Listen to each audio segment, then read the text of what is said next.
Good morning dear students. आज वाजपेयी के प्रयोग में जो बाकी बातें बची हुई है, शेष बातें बची हुई, उसके बारे में हम वीडियो लेकर आ रहे हैं। तो आज वाजपेयी का प्रयोग का द एंड कर देंगे। तो जो लोग वाजपेयी का प्रयोग फर्स्ट पार्ट देखें वो सेकंड पार्ट भी देख लें।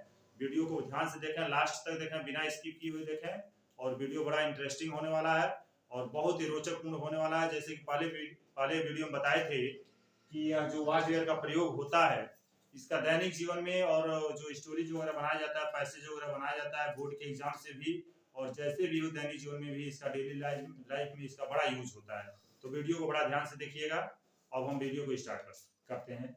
तो जैसा कि पहले वीडियो में हम अफर्मेटिव सेंटेंस के बारे में बता दिए थे, उसका स्ट्रक्चर वगैरह भी बताए थे और ये बताए थे कि वाज का प्रयोग कहाँ होता है और वर का प्रयोग कहाँ होता है।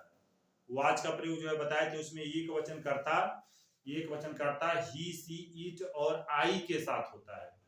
और वर का प्रयोग जो है बहुवचन करता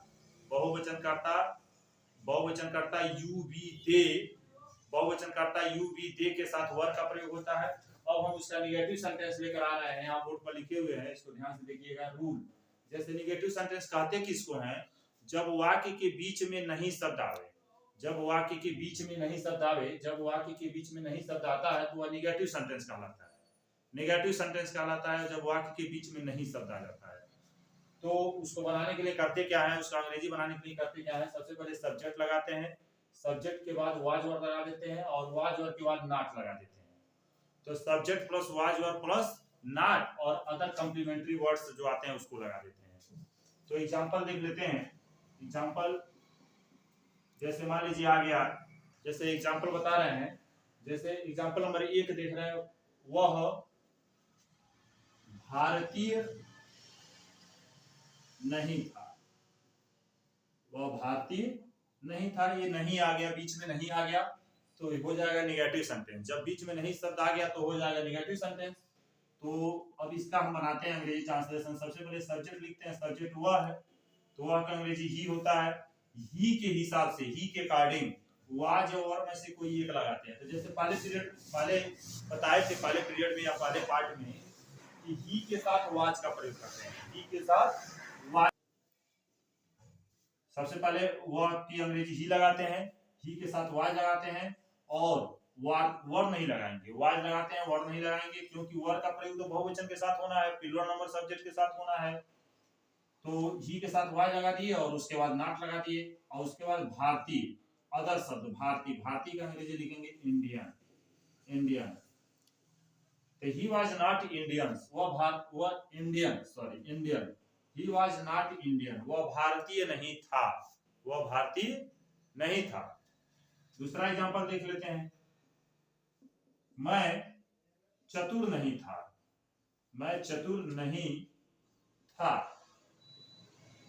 तो मैं चतुर नहीं था तो मैं का अंग्रेजी होगा आई के साथ भी वाज का प्रयोग करेंगे, आई वाज नॉट। और चतुर का अंग्रेजी लिखेंगे clever, I was not clever, मैं चतुर नहीं था। अब अगला एग्जांपल देखते हैं। अगला एग्जांपल बहुवचन में क्या जाएंगे, प्लूरल नंबर सब्जेक्ट का देख लेते हैं। लड़के मेहनती नहीं थे, इसको बना देते हैं। तो लड़के का अंग्रेजी होगा बॉयज और इसके पहले दो लगाना पड़ेगा, दो आर्टिकल दो लगाना पड़ेगा, क्योंकि पहले बताए थे कि दो जो होता है वह नाउन को डेफिनेट कर देता है, खास कर देता है। अगर दो का प्रयोग नहीं करेंगे तो ये पूरे लड़कों की बात करेगा, पूरी दुनिया की लड़कों की बात करेगा। अगर दो का प्रयोग कर दिए तो कुछ खास लड़के मेहनती थे, सॉरी निगेटिव सेंटेंस है तो नहीं थे होगा, लड़के मेहनती नहीं थे, तो लिखेंगे द बॉयज के साथ वर्ड लगा देंगे और उसको लिखेंगे नॉट, और मेहनती का होता है laborious. The boys were not laborious, लड़के मेहनती नहीं थे। लड़के मेहनती, अब ये लड़के बहुवचन हो गया तो उसके साथ वर्ड लग गया, नॉट लग गया। तो यह है निगेटिव सेंटेंस। अब निगेटिव सेंटेंस में नहीं शब्द नो आकर के कभी नहीं आ जाए, कभी नहीं शब्द आ जाए, कभी नहीं। तो जहां नॉट लगाए हैं वहां नॉट न लगा के नेवर लगा देते हैं, नेवर। जैसे मान लीजिए आ गया यहाँ नहीं की जगह पर कभी नहीं आ गया तो नॉट के स्थान पर नेवर लगा देते हैं। जैसे आ गया वह उदास कभी नहीं था, वह उदास कभी नहीं था। तो लिखेंगे वह कल ही, और ही के साथ लगाएंगे वाज, और कभी नहीं का लिखेंगे नेवर, और उदास का लिख देंगे sad. He was never sad, वह उदास कभी नहीं था, वह उदास कभी नहीं था। क्योंकि यहाँ कभी नहीं आ गया तो कभी नहीं के लिए नेवर का प्रयोग करते हैं। अब उसके बाद बात करते हैं इंट्रोगेटिव सेंटेंस की। इंट्रोगेटिव सेंटेंस की तो इंट्रोगेटिव सेंटेंस जो होते हैं दो तरह के होते हैं। इंट्रोगेटिव सेंटेंस जो है दो तरह के होते हैं। एक इंट्रोगेटिव सेंटेंस जो होता है प्रश्न सूचक शब्द क्या से प्रारंभ होता है, प्रश्न सूचक शब्द क्या वाक्य के प्रारंभ में आता है, वह इंट्रोगेटिव सेंटेंस होता है। तो जब क्या शब्द वाक्य के पहले आता है तो जो हेल्पिंग जो वर्ब है, जो वाज वर्ब है, उसको वाक्य के पहले लगा देते हैं। जैसे मान लीजिए आ जाएगा क्या वह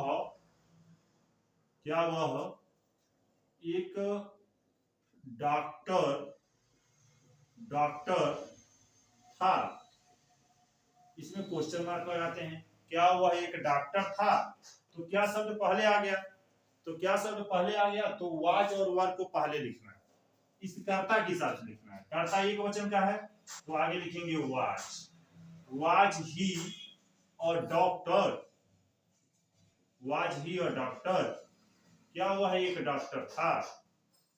अगर यहाँ प्लूरल नंबर का सब्जेक्ट आ गया या यू आ गया, वी आ गया, दे आ गया, तो यहाँ वर आगे लगा देंगे। आ गया क्या वे किसान थे, क्या वे किसान थे, तो वे है तो वे के हिसाब से आगे वर लगा देंगे, वर दे, किसान का हो जाएगा फार्मर, वर दे फार्मर्स, क्या वे किसान थे। तो इस तरह से क्या शब्द अगर वाक्य के पहले आता है तो वाज वर्ब को पहले लगा देते हैं। कर्ता एक वचन का है तो आगे वाज लगा देते हैं, कर्ता अगर बहुवचन का है तो आगे वर लगा देते हैं। और दूसरे टाइप का जो प्रश्नवाचक वाक्य आता है, उसमें प्रश्न सूचक शब्द वाक्य के बीच में आता है। कोई भी प्रश्न सूचक शब्द वाक्य के बीच में आता है, तो जब प्रश्न सूचक शब्द वाक्य के बीच में आता है तो उसकी अंग्रेजी को सबसे पहले लिखा जाता है। जब प्रश्न सूचक शब्द वाक्य के बीच में आता है तो उसकी अंग्रेजी सबसे पहले लिखा जाता है। कोई भी प्रश्न सूचक शब्द, जैसे मान लीजिए क्या है, क्यों है, कैसे है, या कहां है, या कब है, ये कोई भी प्रश्न सूचक शब्द अगर क्या के अंग्रेजी व्हाट होता है, क्यों का अंग्रेजी वाई होता है, कैसे का हाउ होता है, कहां का वेयर होता है, कब का वेन होता है, ये कोई भी प्रश्न सूचक शब्द यदि वाक्य के बीच में आ जाए तो इनकी अंग्रेजी सबसे पहले लिख देते हैं। और जैसे एग्जांपल लिख लेते हैं, यह क्या था, यह क्या था, तो क्या बीच में आ गया तो क्या के अंग्रेजी वाट को पहले लिखेंगे, वाट, और उसके बाद वाज वर्ब का प्रयोग करेंगे तो वह यह के हिसाब से वाज लगा देंगे। व्हाट वाज दिस, यह क्या था। अब इसका दैनिक जीवन में बड़ा प्रयोग होता है। मान लीजिए कोई आपसे टॉकिंग कर रहा है, पूछ रहा है कि आपका क्या नाम था, आपका क्या नाम था, तो बीच में क्या आ गया, आपका क्या नाम था, तो क्या बीच में आया तो दिखाएगा what was your name, what was your name, आपका क्या नाम था। या मान लीजिए आ गया वह कहां था, एग्जाम्पल आ गया वह कहां था, बातचीत करते समय अगर बोलते हैं वह कहां था, तो कहां बीच में आया तो कहां का अंग्रेजी पहले लिखते हैं वेयर, वह कहां था, और उसके बाद लिखेंगे वाज और वह का लिखेंगे ही। वेयर वाज ही, वह कहाँ था। तुम कैसे थे, मान लीजिए आ गया तुम कैसे थे, और बीच में आएगा हिंदी में कैसे बीच में आया है, तो पहले लिखेंगे हाउ वर यू, तुम कैसे थे, हाउ वर यू, तुम कैसे थे।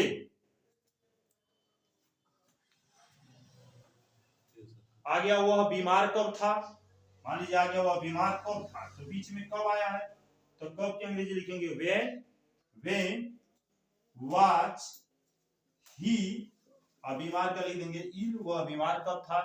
तो यह है इंट्रोगेटिव सेंटेंस। इंट्रोगेटिव सेंटेंस दो तरह के हो गए, एक प्रश्न सूचक शब्द क्या वाक्य के पहले आता है तो क्या के अंग्रेजी नहीं लिखा जाता है, सबसे पहले वाज वर्ड लिखा जाता है, उसके बाद सब्जेक्ट लिखा जाता है और उसके बाद अदर कंप्लीमेंट्री वर्ड्स लिखे जाते हैं, और उसके बाद आता है दूसरे टाइप के जो कोई प्रश्नवाचक वाक्य आते हैं जिसमें प्रश्न सूचक शब्द वाक्य के बीच में आते हैं। तो प्रश्न सूचक शब्द वाक्य के बीच में आएंगे तो अंग्रेजी बनाते समय उन प्रश्न सूचक शब्दों की अंग्रेजी को सबसे पहले लिख दिया जाता है।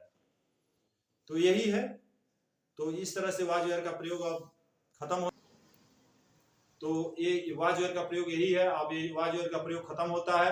अब इसके बाद हम अगला प्रयोग लेकर आएंगे, अंग्रेजी ट्रांसलेशन का एक तीसरा प्रयोग लेकर आएंगे।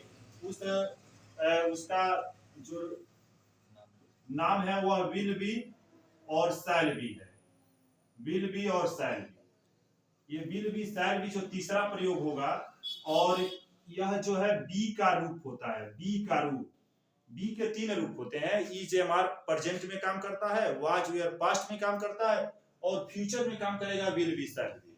तो इसके बाद हम वीडियो लेकर आएंगे विल बी शैल बी के बारे में, जो बी का रूप है, तीसरा रूप है, फ्यूचर में का रूप है, और पास्ट में का रूप है, ये वाज वेयर था जो बताया है। इसके पहले जो बी का रूप था प्रेजेंट में का, वो इज एम आर का था, जो पहले वीडियो अपलोड कर चुके हैं।